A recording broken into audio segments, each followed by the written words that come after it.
Bonjour Jérôme, tu es responsable informatique à la Cordeille. Est-ce que tu peux nous faire une démonstration avec un client zéro sur VMware Horizon View? Ouais, bonjour, donc oui, on va faire une petite démonstration. Là, on est sur une image générique Science. Donc ça se présente comme ça, on se connecte. Sur le domaine du... Voilà. Sur le domaine de base. Là, il va nous préparer un bureau générique pour les images Science. Donc ça, c'est un bureau virtuel qui tourne. Voilà. C'est un bureau virtuel qu'on distribue sur tous les postes configurés en Science, qui est sur du Windows 7 entreprise. D'accord. Voilà. Est-ce que c'est rapide? Donc, ouais, oui, très rapide. Pour donner un exemple, on va lancer un petit Excel.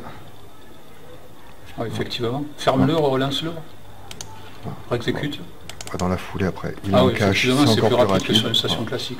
Le Word. Si on en lance un autre. Ah ouais, d'accord. C'est quand même un petit plaisir. Qu'est-ce que c'est ces dossiers là? Ça c'est une image Science. Donc en fait on a préparé tous les logiciels installés pour les physiques. Le cours de physique, donc ça c'est le professeur qui met ses logiciels là-dedans. Là ce sont tous les logiciels qui sont prêts pour les cours de physique. Donc si je lance Celestia... Si on lance Celestia, tu lances d'accord, là il a un cours prévu. Il a un cours sur les planètes, qui est tout prêt. Effectivement. Passe-le en plein écran, voir. Oh, le rendu, il est pas mal. D'accord. Et le dossier SVT qu'il y avait à l'arrière? Et sur le dossier SVT, c'est la même chose pour les cours de Sciences et Vie de la Terre, avec tous les logiciels installés. Donc ça, c'est des cours qui concernent tout le monde? Tous ceux qui sont en physique ou en SVT. Donc pour tous les élèves, ils ont accès à tous leurs logiciels. Est-ce que tu peux nous montrer une vidéo sur YouTube, un cours par exemple d'un professeur?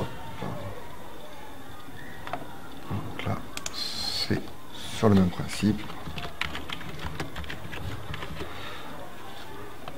Donc là tu tombes sur la chaîne de l'école ou du prof, d'accord? Voilà, tout simplement, n'importe quel cours. Tu peux le passer en plein écran aussi? Ah oui, d'accord. Bon, ça c'est la publicité classique de YouTube. Et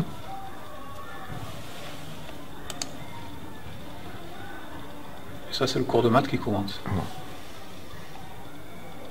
Il y a le son? Normalement oui, sauf que là on les fait fonctionner nous sur casque audio. Oui, sinon c'est la foire dans la classe, d'accord. Donc ça, l'élève, il a la possibilité de rentrer à la maison et de retrouver son cours de maths.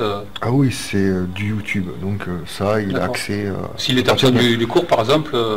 il a accès à partir de n'importe où, à partir du moment où il a une connexion Internet. Donc, si tu cliques là, que tu avances un petit peu, c'est rapide. D'accord.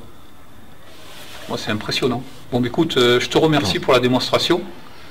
Est-ce que tu peux nous parler du client zéro?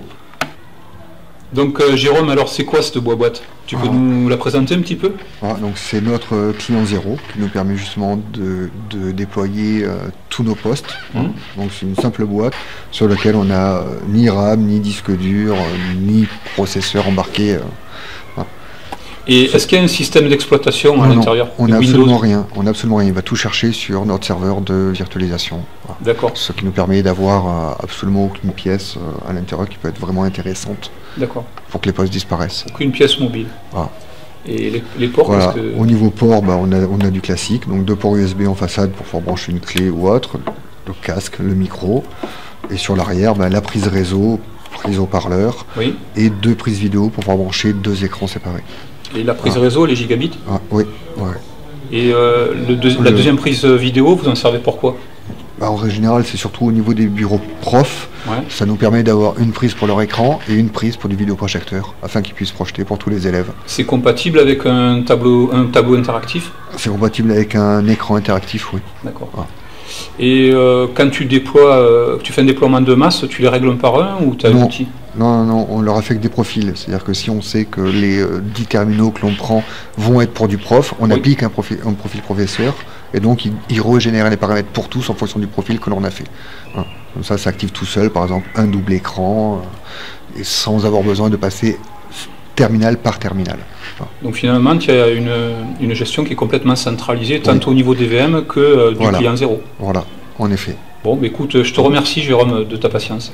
Rien. Au revoir.